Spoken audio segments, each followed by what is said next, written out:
es el sonido de fiesta, no hay más lamento y tristeza. De muerte a vida, alumbras mis días, es tiempo de celebrar. Iglesia, muy buenos días.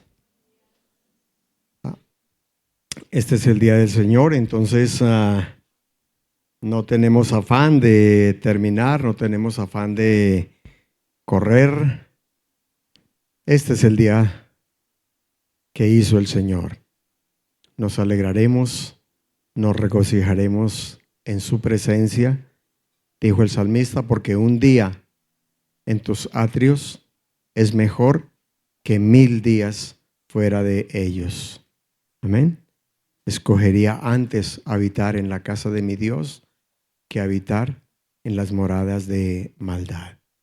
Entonces no tengamos prisa, no tengamos afán y permitamos que el Espíritu Santo, porque esto no se trata de una liturgia, no se trata de un programa, no se trata de un bosquejo, se trata de darle el tiempo al Espíritu Santo para que Él, en su soberanía, nos hable como Él quiera, como Él necesite a cada uno de nosotros. Y por eso oramos para que el corazón y la mente de cada uno esté dispuesto.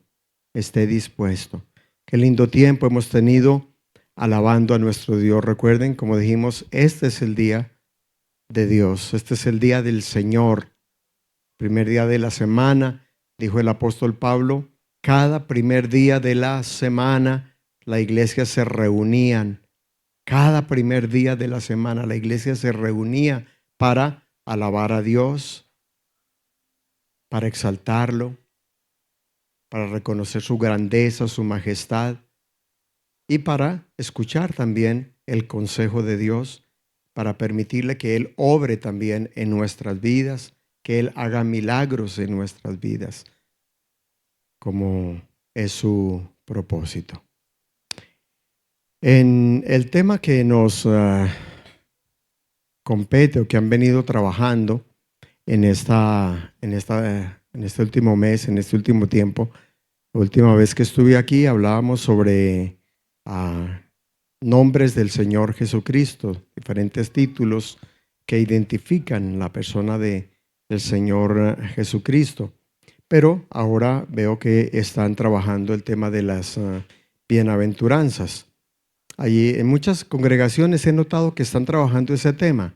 En Puente Largo ese es el tema que vienen trabajando en esta última temporada. Llevan bastante tiempo enseñando. Este mes es un mes evangelístico, entonces cada domingo están invitando a algunos de los jóvenes que se están formando dentro de la iglesia para que vayan y prediquen. Ha sido espectacular, unos testimonios de los jóvenes, unas enseñanzas maravillosas. Cada domingo un joven diferente. Así vaya el pastor Luchito o el pastor Felipe o los otros pastores, pero le están dando la oportunidad a otras personas para que se formen, que es la única manera de formarlos, ¿no? Echándolos al ruedo para que aprendan. Y ha sido un tiempo bien lindo, pero luego ya termina la próxima semana, la semana evangelística, y continúan con las bienaventuranzas. Realmente todo el Sermón del Monte. Está trabajando toda la parte del Sermón del Monte. Entonces, en esta ocasión,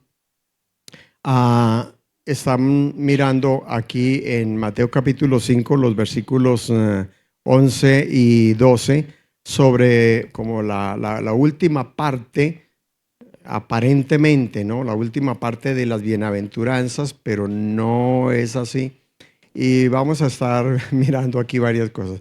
Realmente, yo creo que el pastor Fernando va a tener que retomar el tema dentro de 8 días porque él sabe que yo lo enfoco de una manera un poco diferente, pero ya veo a varios ahí como preocupados.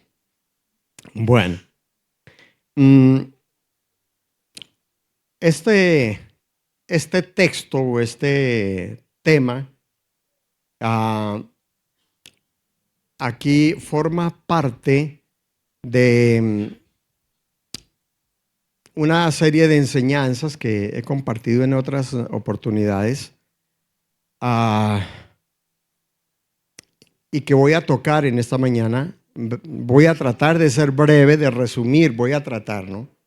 Pero como dije, el Espíritu Santo va dando la palabra, va guiándonos y ustedes van también recibiendo. Miremos lo que dice el texto allá en Mateo en el capítulo 5 y los versículos 11 y 12. Dice,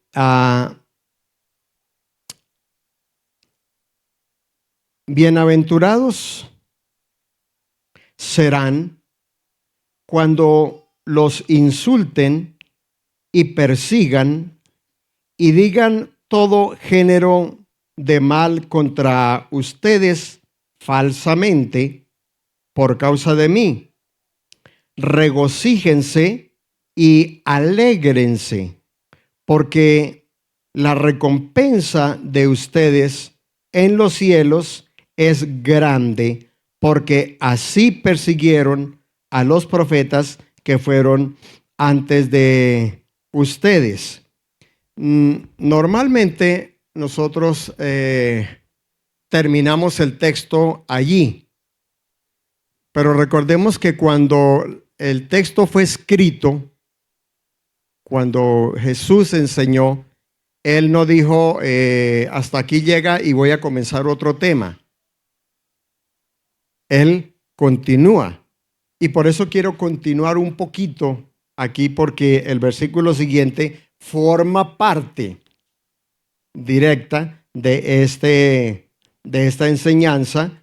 Entonces noten, viene hablando, bienaventurados, versículo 11 otra vez, bienaventurados serán cuando los insulten y los persigan y digan todo género de mal contra ustedes falsamente por causa de mí. Regocíjense y alégrense, porque la recompensa de ustedes en los cielos es grande, porque así persiguieron a los profetas que fueron antes de mí. Ustedes son la sal de la tierra, pero si la sal se ha vuelto insípida, ¿con qué se hará salada otra vez? Ya no sirve para nada, sino para ser echada fuera y pisoteada por los hombres. Ustedes son la luz del mundo. A una ciudad situada sobre un monte no se puede ocultar,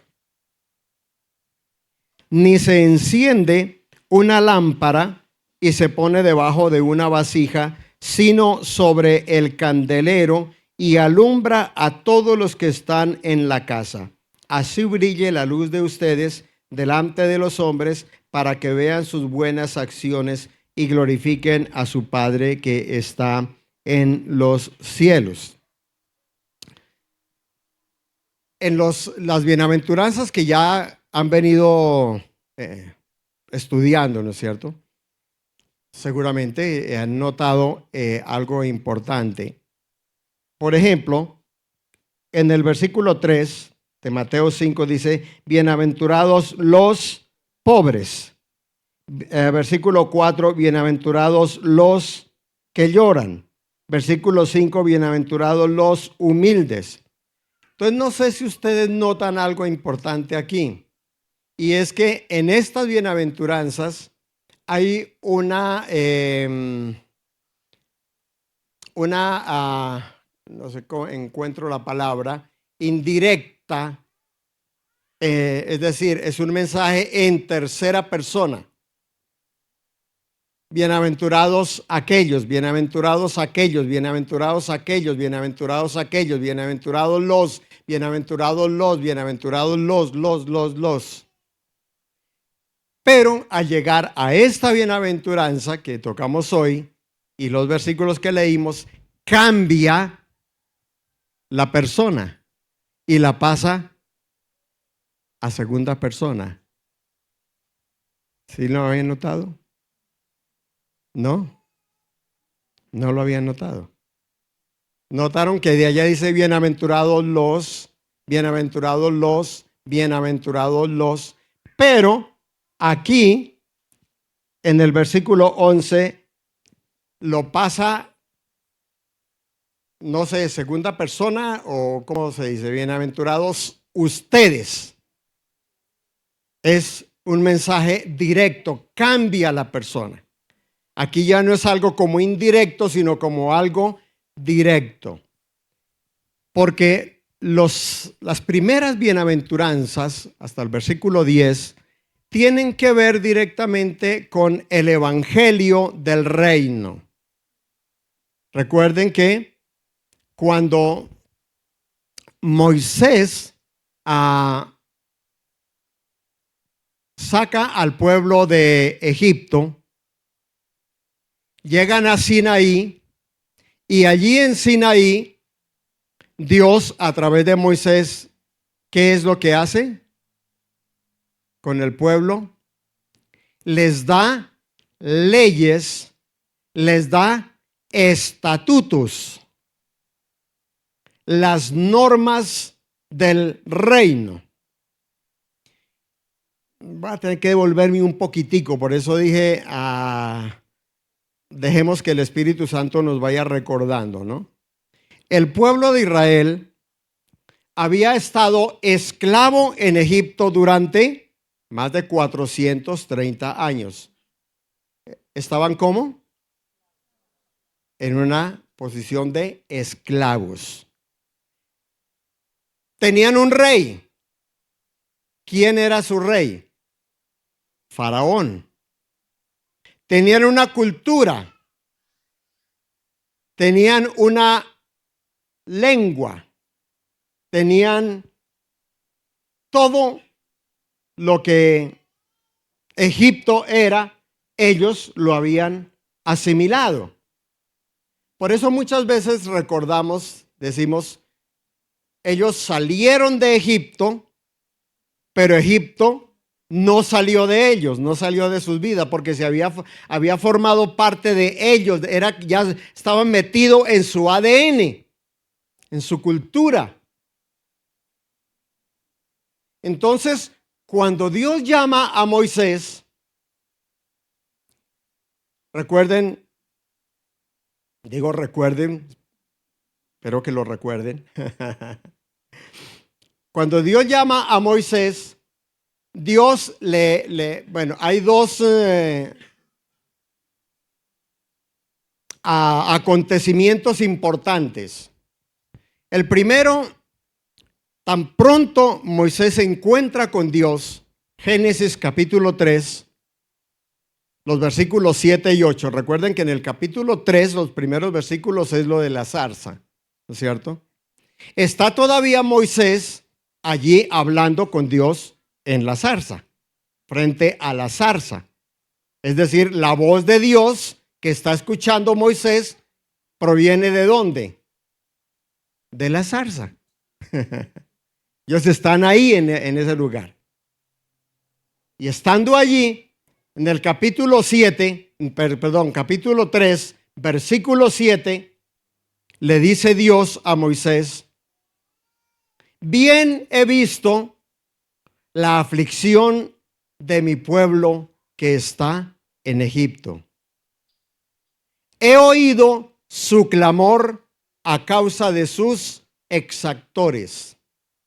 He conocido sus angustias y he descendido para librarlos y sacarlos de esta tierra y llevarlos a una tierra buena y ancha, a tierra que fluye leche y miel, a los lugares del Eteo, del Ebeo, del Jebuseo, del Cananeo y otro montón de feos que hay allá.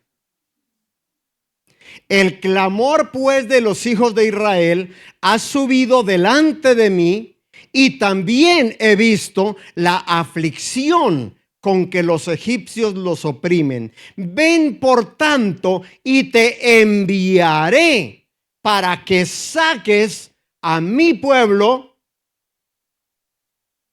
y lo lleves a una tierra que fluye leche y miel. Ven, por tanto, y te enviaré. Pero entonces volvamos un poquitico allá a los versículos 7 y 8. ¿Recordaron ustedes que hay 4 palabras claves que hablan de el evangelio? ¿No? ¿No las vieron? ¿No las notaron allí? En los versículos 7 y 8 hay 4 palabras claves importantes de el carácter de Dios, donde Dios dice: bien he visto. Segundo, he oído. Tercero, he conocido. Cuarto, y he descendido. ¿Noten que ahí está aquel? El evangelio, ¿no es cierto? ¿Sí ya vieron las palabras ahí? Dios ve, Dios oye, Dios conoce y Dios se hace presente. Porque el pueblo había llegado a la conclusión que Dios se había olvidado de ellos, que no tenía interés en ellos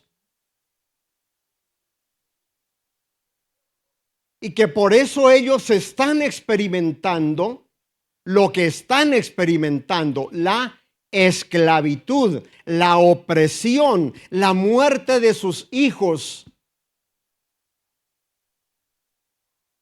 porque Dios no está presente. Es lo que ellos sienten. Por eso noten que hay una palabra importante allí que Dios dice: el clamor.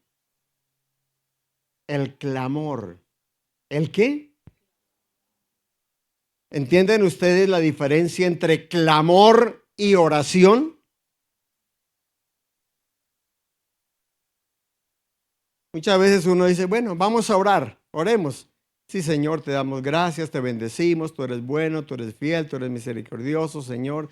Mira mi necesidad, Señor, mira la necesidad de mi vecino, Señor, mira mi familia, Señor, mira mi salud. Pero ahí no hay un clamor.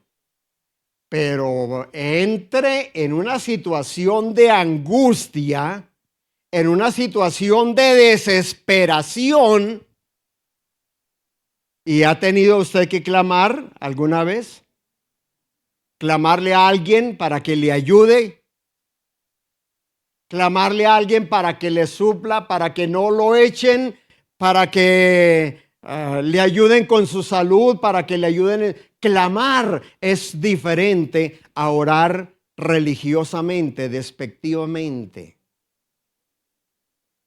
Y por eso Dios dice allí: el clamor de los hijos de Israel ha subido delante de mí. ¿Qué es lo que sube delante de Dios? El clamor de su pueblo. El clamor de su pueblo.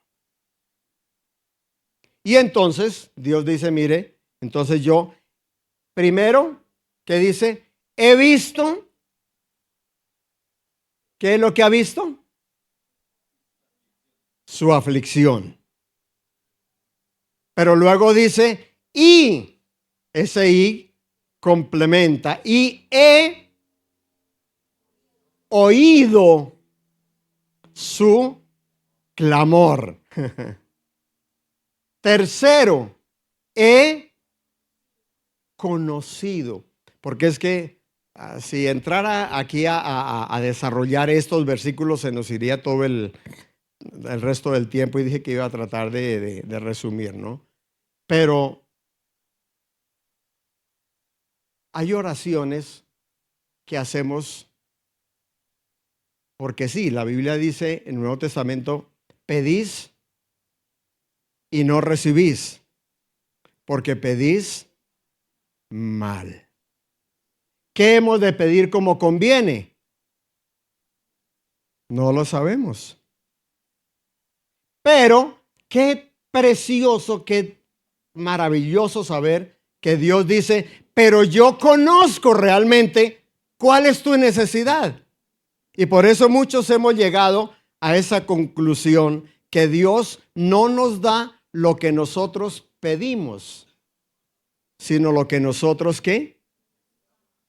Otra vez, Dios no nos da, sino lo que realmente nosotros necesitamos.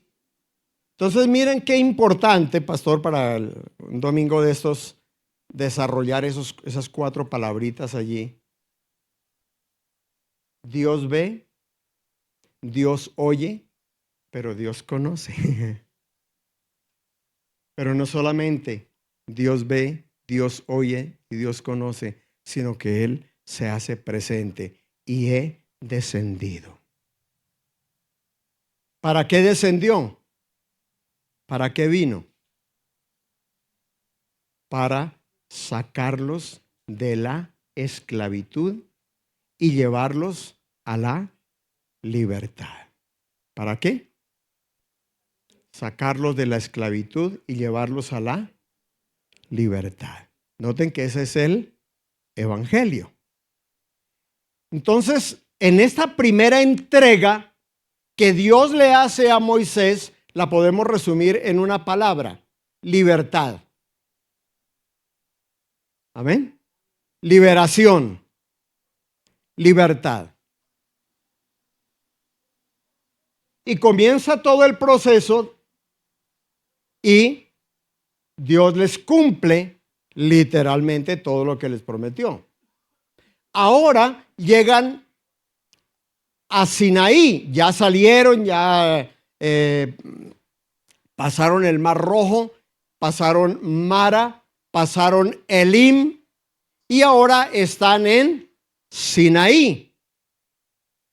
En el capítulo 19, versículos 3, 4, 5 de Éxodo, comienza Dios diciéndoles: ustedes son testigos.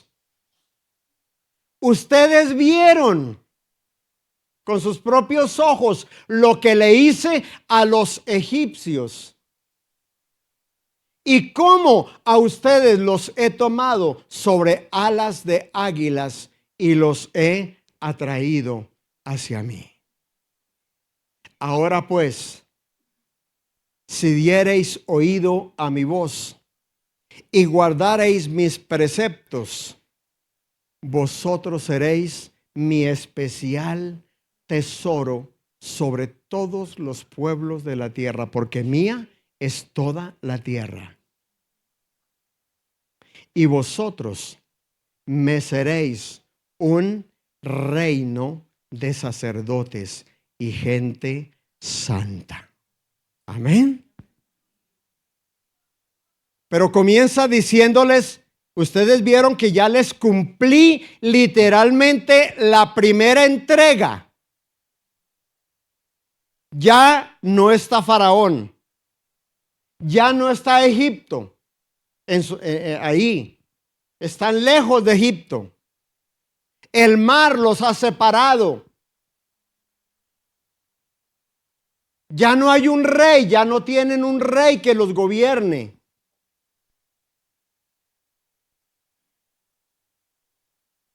Ahora son libres.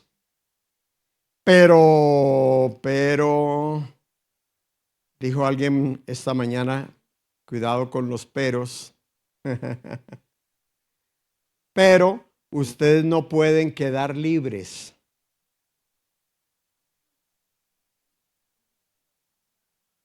Ustedes no pueden quedar libres como una rueda suelta haciendo lo que les dé su reverenda gana. Ustedes necesitan un nuevo rey. Necesitan una nueva autoridad. Necesitan formar parte de un nuevo reino. ¿Lo estamos viendo? ¿Sí? ¿Y lo están aplicando ya allí en sus propias vidas? Cómo el Espíritu Santo está tomando eso y lo está, no solamente para que miremos lo que pasó allá, sino lo que está pasando hoy en tu vida. Vosotros viste lo que hice a los egipcios y cómo os tomé sobre alas de águilas y os he atraído hacia mí. No a una iglesia, no a una denominación, no a una misión. No, aquí no estamos siguiendo ninguna denominación. Aquí estamos siguiendo al único Dios verdadero. Amén. Aquí no estamos caminando en pos de nadie porque nadie hizo nada por nosotros. Por eso Dios dijo, yo soy el único que he visto su aflicción. Yo soy el único que he oído su clamor. Yo soy el único que he conocido sus angustias. Tenga presente eso, iglesia preciosa. Dios conoce tus angustias.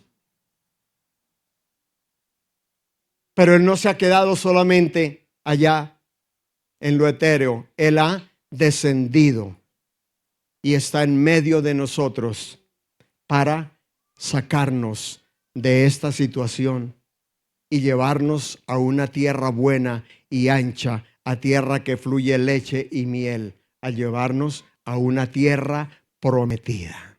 Amén. Entonces la primera entrega la condensábamos en una palabra. ¿Cuál era esa palabra? Libertad. Liberación. ¿A quién no le gusta eso? Pero la segunda entrega tiene otra etiqueta. ¿Cómo se llama la etiqueta de la segunda entrega que acabamos de mirar en Éxodo 19, 4 y 5? Sometimiento a una nueva autoridad. ¿Cómo se llama? Sometimiento a una nueva autoridad, al señorío de Cristo. Porque es que a la gente sí le gusta el evangelio y le gusta ser libre, pero no le gusta que se les exija.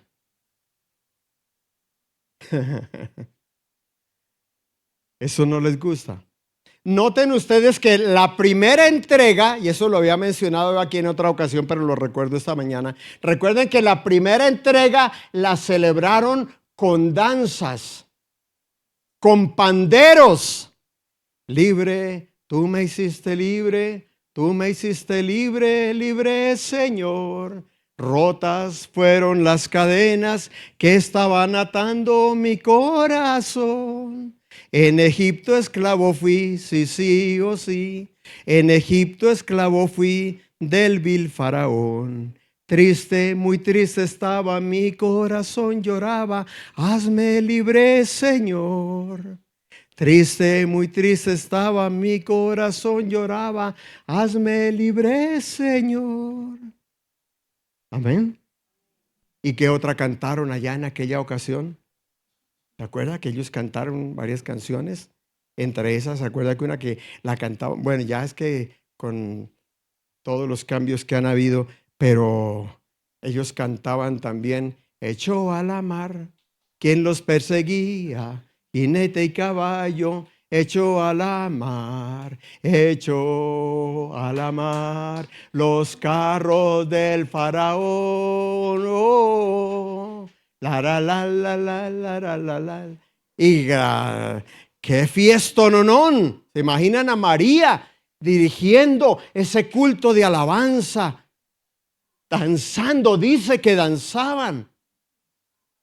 Celebraron esa primera entrega de liberación con danza.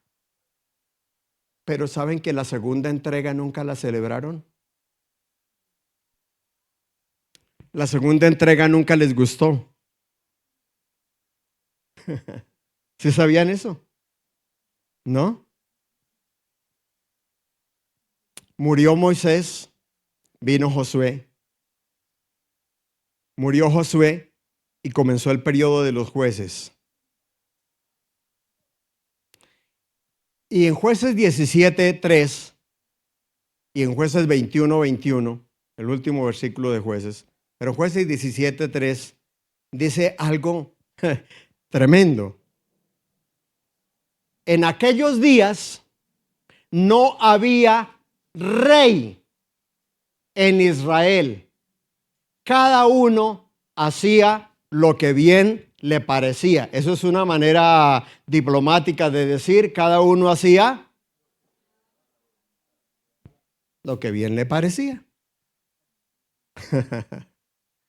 Pero ya habían sido libres. Están en la tierra prometida, están en Canaán. Pero, ¿cómo están? Oprimidos. Nuevamente esclavizados, aunque están en la tierra prometida. Pero hay algo que dice, en aquellos días, en aquel tiempo, no había ¿qué? ¿No había qué? ¿No había qué? Rey. No había autoridad. Y al no haber autoridad, o al no someterse a esa nueva autoridad, cada uno termina haciendo lo que le da su reverenda gana, aunque esté en la iglesia, aunque tenga cultos, aunque cante, aunque tenga ministerio. Pero si el Señor no es el Señor de su vida, por eso me gustaba tanto lo que enfatizaba aquí tu hijita Melanie, sobre quién es Dios para ti, quién es Cristo en tu vida. Ah, sí, no, Él es el Salvador, sí, pero ¿qué? Porque es que la única manera de evidenciarlo es viviendo, obedeciendo, caminando como Él quiere que lo hagamos. Amén. Entonces termina el periodo y el último versículo de los Jueces finaliza con las mismas palabras, repite lo mismo para enfatizarlo. Está repetido también en el capítulo 18, el capítulo 19, pero en el último versículo de Jueces vuelve y dice, en aquellos días no había rey en Israel, cada uno hacía lo que bien le parecía. ¿Por qué qué? Porque no había un rey. Enseguida viene Samuel. Recuerda que estamos en el periodo de los jueces, ¿no es cierto? Enseguida viene ¿quién? Samuel. Y llega un periodo allá en Samuel, el capítulo 8, por allá desde el versículo 10. Perdón que les haga todos estos recuentos ahí. No les estoy leyendo, pero les estoy dando los textos para que ustedes mismos los estén mirando allí. Pero allá dice que un día se reunieron los ancianos de Israel, del pueblo de Dios, y le dijeron a Samuel, está como del versículo 6, versículo 5, dice se reunió, y le dijeron, mira Samuel, tú ya estás viejito, cualquier momento te vas a morir. Esa es la realidad que no podemos escapar. Cualquier momento te vas a morir. Así le dijeron. Y tus hijos no caminan delante de Dios como tú. Ay, qué testimonio. Y por lo tanto, no queremos que tus hijos nos vayan a gobernar. Constitúyenos ahora un hombre, un rey, que nos gobierne como tienen todas las demás naciones.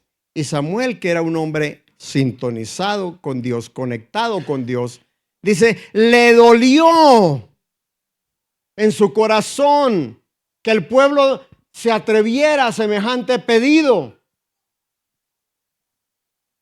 Y él vino y le dijo, Señor, imagínese, estos atrevidos, desagradecidos, mira lo que están pidiendo, Señor.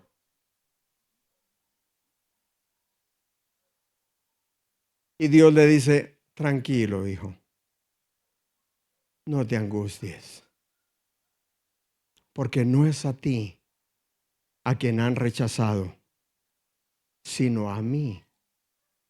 Me han rechazado para que, ¿qué? Dice allá, para que no reine sobre ellos. Y noten lo que dice, igual que sus padres desde el día que los saqué de Egipto, dejándome a mí y sirviendo a dioses extraños. Así hacen contigo en el día de hoy.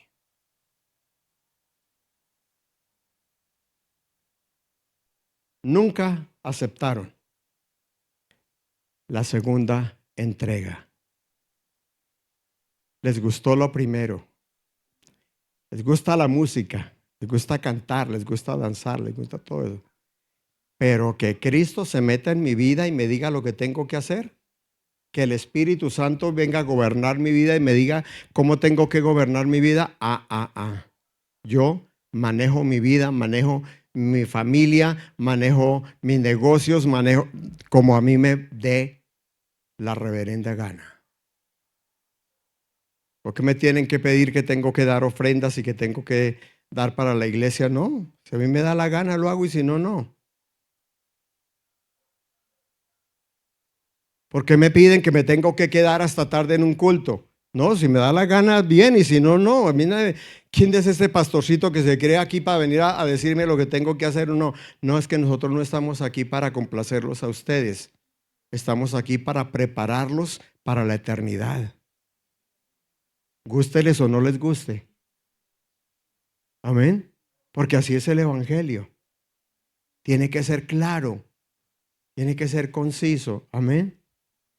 No estamos jugando a ser religiosos. Entonces noten cómo se nos fue el tema por otro lado, se lo dije. Esto no lo tenía, esto no está aquí en el bosquejo. El bosquejo aquí me da otra cosa. Ni siquiera lo he mirado.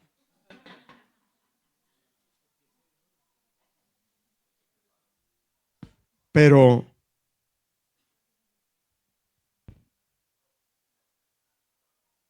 ¿cómo nos cuesta, iglesia? Decía alguien aquí en la mañana. ¿Cómo nos cuesta someternos al señorío de Cristo en nuestras vidas? Nos volvemos religiosos sin darnos cuenta. Caemos en la rutina religiosa sin darnos cuenta. Y terminamos haciendo lo que bien nos parece. Pero lo más grave, en el nombre de Dios. Usando el nombre de Dios. Y viviendo desordenadamente. Entonces, Dios le dice allá a Samuel, no te preocupes, hijo. Desde el día que lo saqué de Egipto, determinaron que no me aceptarían como su rey. ¿Quién lo dice? Dios, porque Él los conocía. Les gustó la primera parte. ¿A quién no les gusta que oren por sus enfermedades? ¿A quién no les gusta que oren para que prosperen sus negocios? ¿A quién no les gusta que oren para vivir sanos? ¿A quién no le gusta las bendiciones de Dios? ¿A quién no le gustan? Lo que anhelamos. Bendíceme, oh Dios, prospérame, Señor, sáname, Señor. Pero yo también espero obediencia, honra, respeto. ¿Recuerdan lo que Dios le dice a su pueblo a través de Malaquías en el capítulo 1, versículo 6? ¿No? El hijo honra a su padre y el siervo honra a su señor. Si pues yo soy vuestro padre, ¿dónde está mi honra? Y si soy vuestro señor, ¿dónde está mi temor? Dice el Señor Jehová de los ejércitos a vosotros, oh sacerdotes, que menospreciáis mi nombre y decís, En que hemos menospreciado tu nombre. En que me prometen cosas y cuando vienen y me traen lo peor, lo que les sobra. Preséntate con esto ante tu presidente. Bueno, a varios no tienen problema en ir ante el presidente y presentarle cualquier cosa. Pero preséntate con esto ante tu príncipe, a ver si le serás acepto. ¿Y tú pretendes que yo te acepte? Que no es la cantidad, es la motivación con la que se hacen las cosas para Dios. Y Dios dice, porque desde donde nace el sol hasta donde se oculta, grande es mi nombre en toda la tierra. Ahí sigue diciendo, ahí en Malaquías.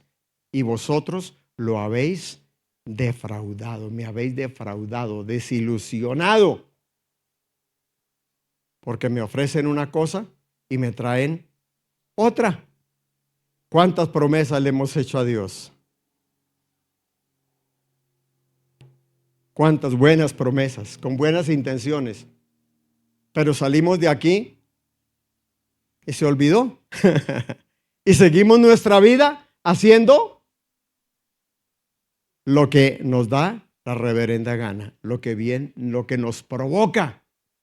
Seguimos manejando nuestra vida, nuestro tiempo, nuestros recursos, nuestra familia, como nos dé la reverenda gana. Y luego peleamos con Dios. ¿Por qué no me bendices? ¿Por qué no me das? ¿Por qué no? ¿Por qué no? ¿Por qué no? Es sencillamente una consecuencia.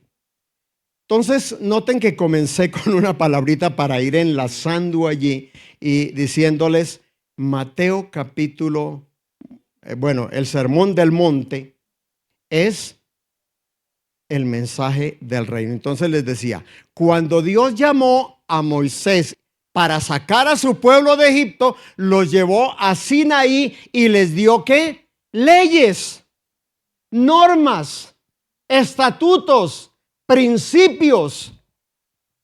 Y les dijo, ¿qué pueblo hay como ustedes que tengan leyes tan justas como las que yo les he dado a ustedes? Díganme, ¿qué pueblo? Y ellos tenían que decir eso. No, ningún pueblo tiene leyes tan santas y tan justas como las que yo tengo. Pero noten la palabra justicia. Porque el evangelio es la justicia de Dios. Las leyes, noten la palabra leyes, son la justicia de Dios. ¿Cómo Dios pretende gobernar justamente a sus súbditos? ¿Cómo los va a gobernar con justicia? ¿Cómo? Por medio de leyes santas y justas. Entonces, ahora sí vamos a comenzar el mensaje. Al iniciar el ministerio de Jesucristo, ¿qué es lo primero que Él hace?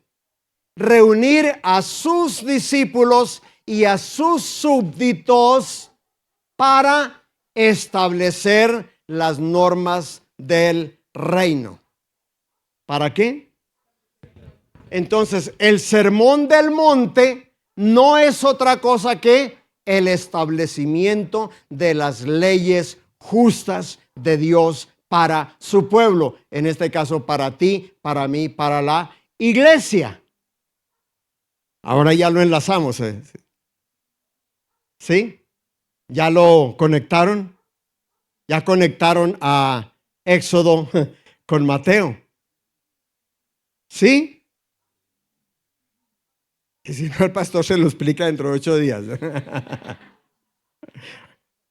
Se lo recuerda. Pero notaron, es lo mismo. La iglesia es un nuevo pueblo. ¿Se acuerdan ustedes de las palabras que mencioné o que Dios le dio a Moisés en Éxodo 19, versículos 4 y 5. ¿Se acuerdan? ¿Se acuerdan que se los acabé de mencionar? Vosotros visteis lo que hice a los egipcios y cómo os tomé sobre alas de águilas y os he atraído hacia mí. Ahora pues, si diereis oído a mi voz y guardareis mis preceptos, vosotros seréis mi especial tesoro sobre todos los pueblos de la tierra, porque mía es toda la tierra. Y vosotros me seréis un reino. ¿Un qué?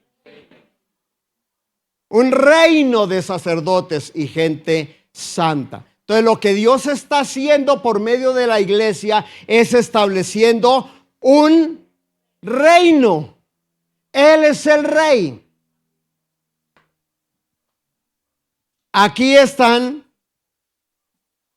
sus leyes, sus preceptos, sus normas, especialmente para la iglesia aquí en el Sermón del Monte, el establecimiento del reino. Recuerden que Mateo escribe para los judíos y les presenta a Jesucristo como su rey. Amén. ¿Se dan cuenta cómo encaja todo? Entonces Jesucristo sencillamente está estableciendo las normas del reino. Entonces en los primeros versículos que encontramos ahí, que hasta el versículo 9, versículo 10, es el establecimiento del reino. Notaron ustedes que allá en el versículo 10 de Mateo 5 dice: bienaventurados los que padecen persecución por causa de la justicia, porque de ellos es. A ver, ahí está. Y notaron ustedes que la primera bienaventuranza habla de lo mismo, del reino. Ahí está. Pero en el versículo 11 y 12 cambia. Y desde el versículo 11 en adelante, entonces el mensaje ya es para aquellos que han entrado a formar parte del reino, de los súbditos del reino. Por eso el primero es para todos. Bienaventurados, bienaventurados, bienaventurados los que reciben el reino, bienaventurados los que aman el reino, los que aman todo. Pero ahora, ustedes que ya recibieron el reino, ahora entiendan lo que viene. Entonces aquí era donde entraba la enseñanza que traía para esta mañana. Pero el tiempo ya se nos fue. Pero quería hablar de 4 experiencias dolorosas exclusivas para los hijos de Dios.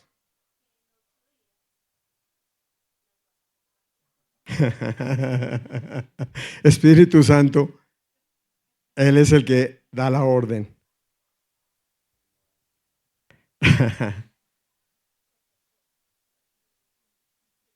4 experiencias dolorosas en la vida de los hijos de Dios. ¿En la vida de quién?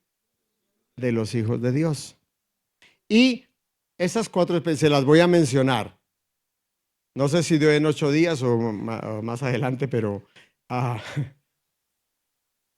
las 4 experiencias dolorosas en la vida de los hijos de Dios son estas: las pruebas, las tribulaciones, que es lo que está aquí en Mateo 5, 11 y 12, las tribulaciones, las tentaciones y las disciplinas. ¿Cuáles son? Las pruebas, las tribulaciones, las tentaciones y las disciplinas. Esas son exclusivas de los hijos de Dios. Amén. Son exclusivas para los hijos de Dios. Ahora, estas 4 experiencias dolorosas, todas las 4 tienen bienaventuranzas. ¿Sabían? ¿No? Por ejemplo, si hablamos de las pruebas, bienaventurados Tened por sumo gozo cuando os halléis en diversas pruebas, sabiendo que la prueba de vuestra fe produce paciencia, pero tenga la paciencia su obra completa para que seáis perfectos y cabales sin que os falte cosa alguna. Amén. Pero aquí también dice, bienaventurados cuando por mi causa os vituperen y os persigan y digan toda clase de mal contra vosotros mintiendo. Pero también dice, bienaventurado el varón que soporta la tentación, porque cuando haya resistido la prueba, recibirá la corona de vida que Dios ha prometido a los que le aman. Entonces, estas 4 experiencias dolorosas tienen bienaventuranza igual que las tribulaciones. Pero al entrar a trabajar el tema, eso es demorado, porque yo comienzo a mirar el origen de las pruebas, el origen de la tribulación, el origen de la tentación, el origen de la disciplina. Por ejemplo, el origen de las pruebas, ¿dónde está? Salmo 17:3, Proverbios 17:3. Así le pongo esos 2 versículos para que los recuerde facilito.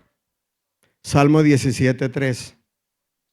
Proverbios 17:3. Oh Jehová, tú has probado, tú has examinado mi corazón. Proverbios 17:3. El crisol para la plata, la hornaza para el oro, pero Jehová prueba los corazones. Entonces las pruebas tienen su origen ¿dónde? En Dios. Las pruebas vienen ¿de dónde? De parte de Dios. ¿Y cómo se manifiestan? Ya eso es más amplio. En cambio, la tribulación, que es lo que está aquí, la tribulación o la persecución, tiene su origen en el mundo. Jesucristo dijo, Mateo 15:18, si el mundo os persigue, sabed que a mí me ha perseguido antes que a vosotros. Si fuerais del mundo, el mundo los amaría. Pero por cuanto no sois del mundo, por eso el mundo os aborrece. Porque también me aborreció a mí. En cambio, la tentación, ¿dónde tiene su origen? En la concupiscencia. En la concupiscencia o en el corazón de cada uno. Cuando alguno es tentado, no diga que es tentado de parte de Dios, porque Dios no tienta a nadie, sino que cada uno es tentado cuando de su propia concupiscencia es atraído y seducido. Y la concupiscencia, una vez que ha concebido, da a luz el pecado. Y el pecado, habiendo sido consumado, da a luz la muerte. ¿Eh? Entonces, el origen de las pruebas está en Dios. El origen de la tentación está en el corazón de uno mismo. Y el origen de la tribulación, ¿dónde está? En el mundo. Y el origen de la disciplina, ¿dónde está? En Dios. Pero como resultado de haber sido débil frente a la tentación. Entonces tiene que ser disciplinado. Dice por allá un texto que me gusta mucho de Jeremías 30:11. ¿Lo han conocido? ¿Lo han leído? Jeremías 30:11.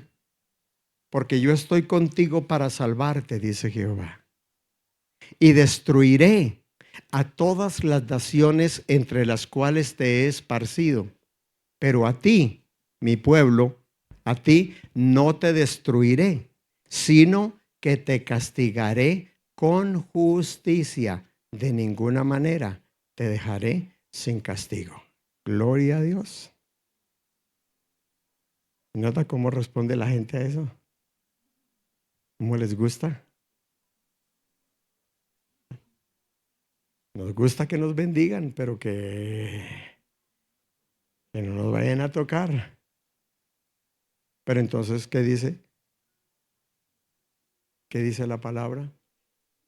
Si soportáis la disciplina, Dios os trata como a hijos. Porque ¿qué hijo es aquel a quien su padre no disciplina?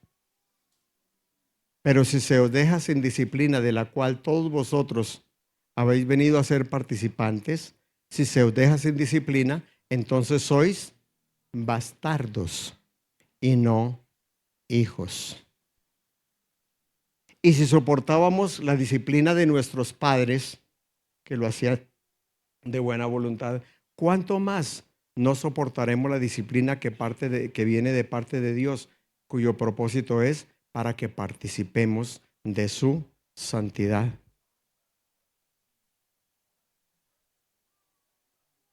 Estamos bien de tiempo, ¿no? Por eso les dije, no se angustien, no se afanen, que esto va para largo. Hoy es el día del Señor.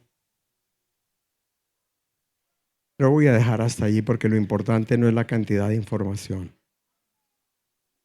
sino lo que el Espíritu Santo necesite hablar a nuestras vidas. Y creo que hoy Él ha querido confrontarnos y llevarnos nuevamente a recordarnos, porque esto lo han escuchado vez tras vez, todo el tiempo escuchándolo, pero recordar una vez más que estamos en los últimos tiempos y no es tiempo de jugar, no es tiempo de vivir nuestras propias vidas. Jesucristo quiere ser el Señor de nuestras vidas. Amén. Él no solo, Él necesita ser. El apóstol Pablo dijo, porque el Espíritu es el Señor. Y donde está el Espíritu del Señor, allí hay libertad. Entonces la pregunta es, ¿qué libertad tiene el Espíritu Santo en mi vida para hacer lo que Dios quiere? ¿Tiene libertad todos los días, todo el tiempo, en toda circunstancia?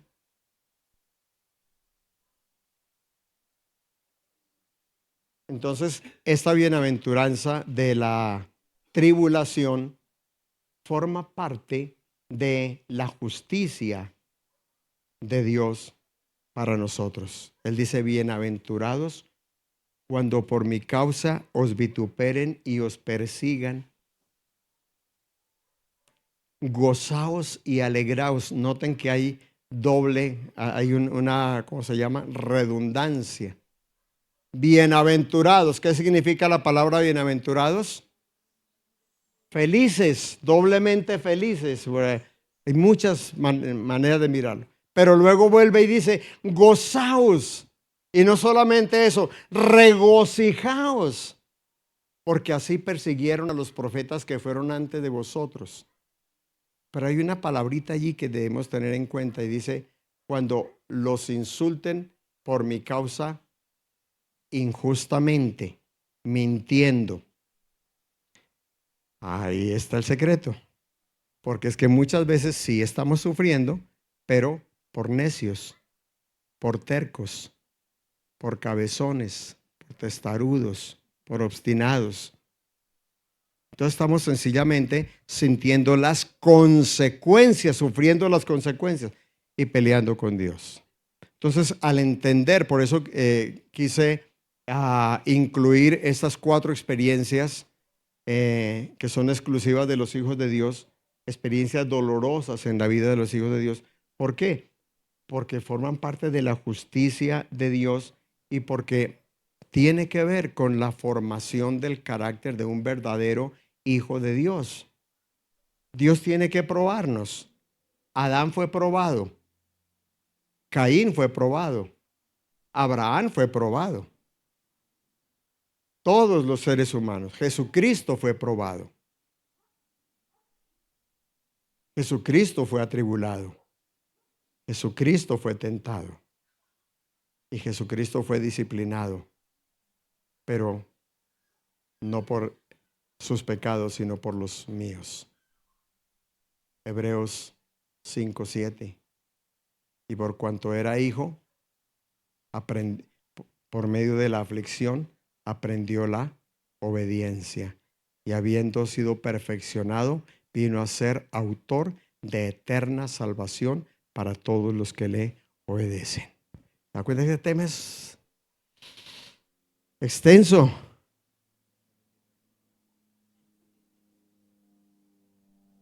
Póngase de pie, levante sus manos al Señor y piense en lo que el Espíritu Santo le habló en esta mañana.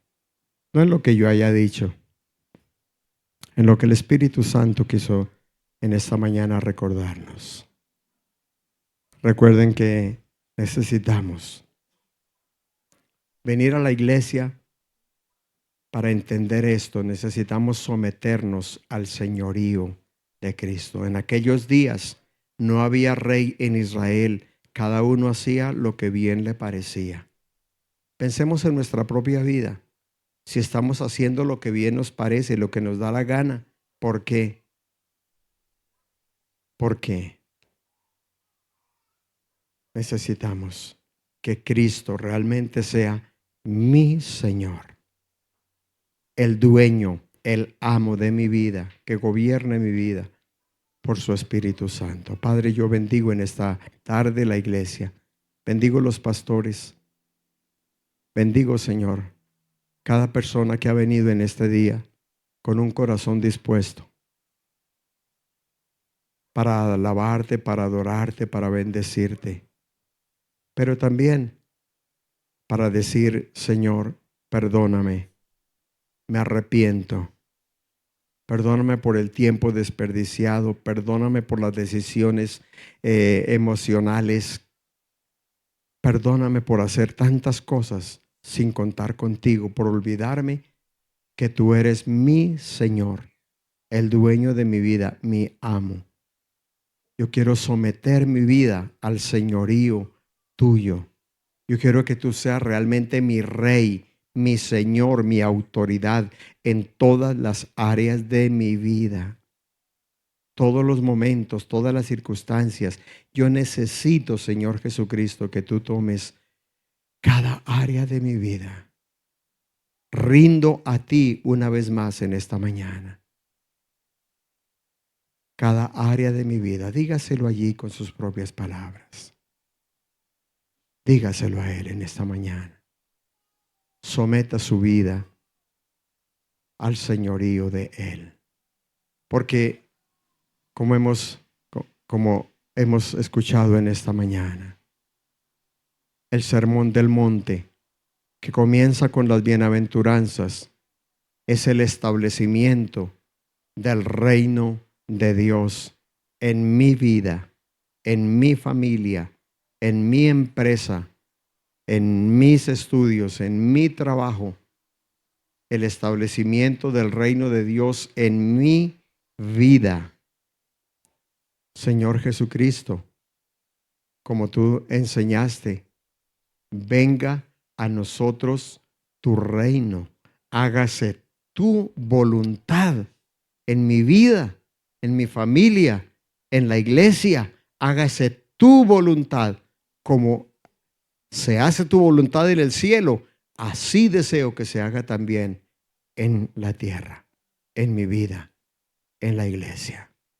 Iglesia, yo te bendigo en esta tarde para que esta semana sea una semana diferente en tu vida. Para que veas la gloria de Dios de una manera diferente. Mas sobre ti amanecerá Jehová y sobre ti será vista su gloria. Levántate y resplandece, porque ha nacido sobre ti la gloria del Señor. Mas sobre ti amanecerá Jehová y sobre ti, iglesia, será vista su gloria. Sobre ti, iglesia, será vista su gloria.